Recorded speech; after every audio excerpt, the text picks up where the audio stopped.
नमस्कार दोस्तों, आज बात करने वाले हैं TCS on sales of high value goods. Government यहाँ पे नया सेक्शन टीसीएस के अंदर इंट्रोड्यूस कर रही है 206C1F।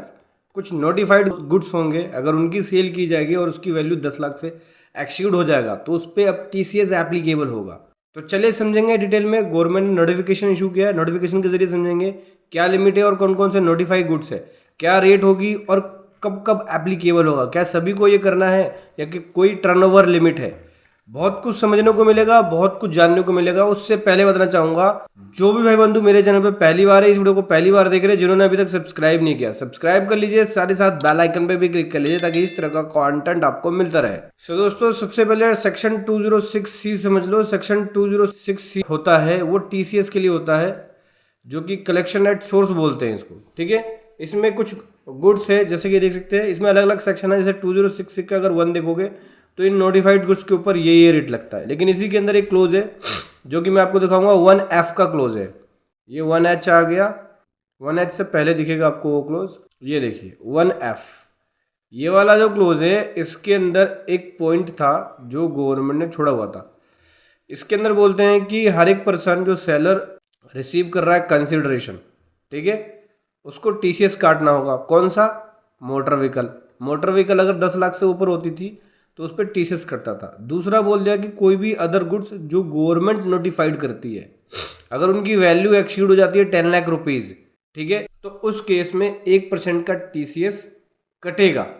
अब यहाँ बोल दिया कि गवर्नमेंट नोटिफाई करती है गुड्स, यानी 1F के अंदर गवर्नमेंट के पास पावर दे दिया कि भाई गवर्नमेंट जब इसको नोटिफाइड कर देगी नोटिफिकेशन के जरिए कि भाई इन पे भी 1F एप्लीकेबल है, तो उस पर 1F एप्लीकेबल हो जाएगा। अब हुआ यह है कि 1F का प्रोविज़न पहले से था, इसमें गवर्नमेंट ने गुड्स को नोटिफाइड नहीं किया था। अभी गवर्नमेंट ने गुड्स को नोटिफाइड कर दिया। पहले केवल अगर आप मोटर व्हीकल ले रहे हो और 10 लाख से ऊपर हो गया तो टीसीएस कट जाता था 1%, लेकिन अब यहाँ पे एक स्पेसिफाई गुड्स की लिस्ट है।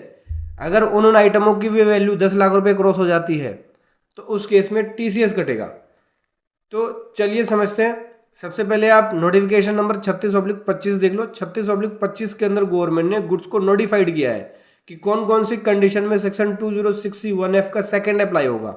देख सकते हैं 1F का सेकंड यहाँ है, फर्स्ट में मोटर व्हीकल है, सेकंड में ही है। तो बोलते सेकंड अप्लाई कौन कौन से केसेस में होगा, कौन कौन से गुड्स में होगा।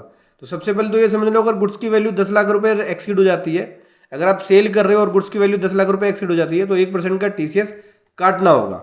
अब ये गुड्स कौन कौन से हैं, ये वाले गुड्स है। देखो, कोई रिस्ट वॉचेस है उसके ऊपर एप्लीकेबल होगा, कोई आर्ट पीसेस है या कोई एंटीक पीस है या कोई पेंटिंग है उस केस में होगा, कोई कलेक्टिबल कोइंस है या स्टैम्प है उस पर होगा, कोई रोइंग बोर्ड है, हेलीकॉप्टर है उन पे होगा, पेयर ऑफ सन ग्लासेस है उस पर होगा, बैग है, हैंड बैग है, पर्स है उस पर एप्लीकेबल होगा, पेयर ऑफ शूज़ है उस पर एप्लीकेबल होगा, स्पोर्ट वेयर है या इक्विपमेंट है उस पर एप्लीकेबल होगा, होम थिएटर है उस पर एप्लीकेबल होगा, या फिर कोई हॉर्स यूज हो रहा रेसिंग या पोलो के लिए उस पर एप्लीकेबल होगा। अब समझो, ऐसे लोग जो इस तरह के बिजनेस कर रहे हैं, इस तरह के आइटम में, जैसे कि रिस्ट वॉचेस, कलाई वाली घड़ी होती है, उसका बिजनेस कर रहे हैं, कोई बैग या हैंडबैग या पर्स का बिजनेस कर रहा है, कोई शू का बिजनेस कर रहा है, ठीक है, कोई स्पोर्ट वेयर या इक्विपमेंट बनाता है उसका बिजनेस कर रहा है, या कोई होम थिएटर का बिजनेस कर रहा है। अगर ये माल बेचता है और जिसकी वैल्यू 10 लाख रुपीज़ क्रॉस हो जाती है तो उस केस में उसको टीसीएस काटना होगा, 1% का टीसीएस। ठीक है, अब ऐसे बिजनेस के ऊपर 1% का टीसीएस एप्लीकेबल होगा। जब भी वो सेल करेंगे, सेल इनवॉइस पे 1% टीसीएस लगाना होगा, या फिर अलग से उसका वो डेबिट नोट या क्रेडिट नोट दे सकते हैं 1% टीसीएस को कलेक्ट करने के लिए। ठीक है, इफेक्टिव डेट क्या होगा? इफेक्टिव डेट इसका 22 अप्रैल 25 है। 22 अप्रैल 25 से वो ऐसा कर सकते हैं, यानी सेल करने के बाद आप डेबिट नोट इशू कर सकते हो टीसीएस कलेक्ट करने के लिए, या फिर सेल के इनवॉइस में भी लगा सकते हो। तो 22 अप्रैल 25 से ये वाला प्रोविजन एप्लीकेबल हो जाएगा। रेट हो जाएगा 1% टीसीएस एप्लीकेबल नोटिफाई गुड्स के ऊपर, ये जो नोटिफाई गुड्स है। ठीक है, अब समझना कि क्या ये लिमिट 10 लाख रुपए एक सिंगल पर्सन से होगा, या साल की लिमिट होगी, या पर ट्रांजेक्शन लिमिट होगी, या एक सिंगल बिल की लिमिट होगी।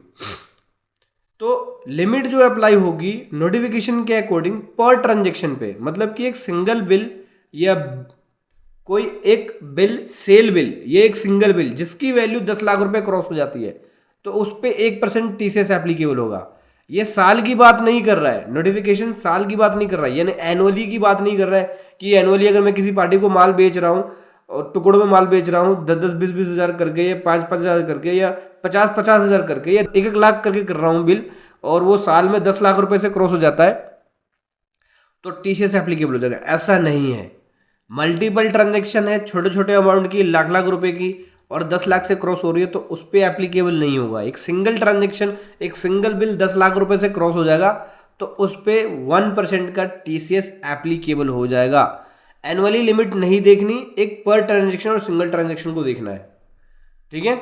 ऐसे केस में सेलर जो सेल कर रहा है गुड्स को 1% टीसीएस कलेक्ट करेगा बायर से और गवर्नमेंट को जमा कराएगा, ठीक है। फॉर एग्जाम्पल के लिए मान के चलो कोई बाई कर रहा है वन पेंटिंग जिसकी वैल्यू 12 लाख रुपए है तो टीसीएस एप्लीकेबल हो जाएगा। कोई बाई कर रहा है पेंटिंग 6 लाख रुपए की और अनदर कोई दूसरी पेंटिंग ले रहा है 5 लाख रुपए की तो टोटल 11 लाख है, लेकिन 2 सेपरेट बिल है तो उसमें टीसीएस एप्लीकेबल नहीं होगा क्योंकि 10 लाख की लिमिट एक सिंगल बिल की है जो कि क्रॉस नहीं हुई है, ठीक है। उसके बाद दूसरा नोटिफिकेशन गवर्नमेंट ने इशू किया था इसी के लिए, टीसीएस के लिए ही, जो कि नोटिफिकेशन नंबर 35/25 है। इनकम टैक्स रूल के अंदर अमेंडमेंट कर दिया इस नोटिफिकेशन को इशू करके। क्या अमेंडमेंट किया? टीसीएस की जो रिटर्न है फॉर्म 27EQ उसके अंदर चेंजेस किया है। उसके अंदर ये वाले गुड्स भी ऐड कर दिए हैं जिनके ऊपर टीसीएस एप्लीकेबल होगा, जैसे कि wrist watch, art pieces, helicopters, pairs of sunglass, bags, pairs of shoes. तो जो नोटिफाइड गुड्स है उन सबको इसके अंदर ऐड कर दिया टीसीएस की रिटर्न में। अब इनके ऊपर टीसीएस कलेक्ट होगा तो इसके अकॉर्डिंग आपको टीसीएस जमा कराना है। जो टीसीएस की रिटर्न फाइलिंग है उसके अंदर भी इसके अकॉर्डिंग आपको दिखाना होगा। तो कंज्यूमर पे क्या इफेक्ट पड़ेगा? कंज्यूमर पे कोई भी इफेक्ट नहीं पड़ेगा। कंज्यूमर अगर 10 लाख से नीचे का माल खरीद रहा है, देखो कंज्यूमर कभी भी बल्क में शू तो खरीदेगा नहीं, ना हैंडबैग खरीदेगा, और हैंडबैग की इतनी वैल्यू होगी नहीं कि एक ही हैंडबैग की वैल्यू 10 लाख रुपए हो गई या एक ही शू की पेयर की वैल्यू 10 लाख रुपए हो गई। तो बल्क में तो कंज्यूमर नहीं खरीदेगा। कौन खरीदेगा? B2B जो बिजनेसमैन है वो खरीदेंगे। यानी जब B2B सप्लाई होगी, बिजनेस टू बिजनेस, तब 10 लाख की वैल्यू क्रॉस हो जाएगी, उस केस में टीसीएस एप्लीकेबल हो जाएगा। और लेकिन जब B2C होगा तो B2C में 10 लाख की वैल्यू क्रॉस होगी नहीं, बहुत रेयर केस होंगे, अगर होती है तब टीसीएस एप्लीकेबल होगा, ठीक है। ऐसे केस में टीसीएस कलेक्ट करेंगे सामने वाली पार्टी से, टाइमली उसको जमा कराएंगे और रिटर्न फाइल करेंगे टाइमली। दोस्तों अगर आपको नहीं पता टीसीएस की रिटर्न कैसे फाइलिंग होती है तो आप चाहे तो हमारी पेड प्रोफेशनल सर्विसेज ले सकते हैं टीसीएस रिटर्न फाइलिंग के लिए, जिसका लिंक वीडियो के डिस्क्रिप्शन में है। तो समझ गए दोस्तों, इस प्रकार से आपको टीसीएस काटना होगा और रिटर्न फाइलिंग करनी होगी, गवर्नमेंट को जमा कराना होगा। वीडियो कैसी लगी जरूर बताएं। Thank you so much. जय हिंद, वंदे मातरम।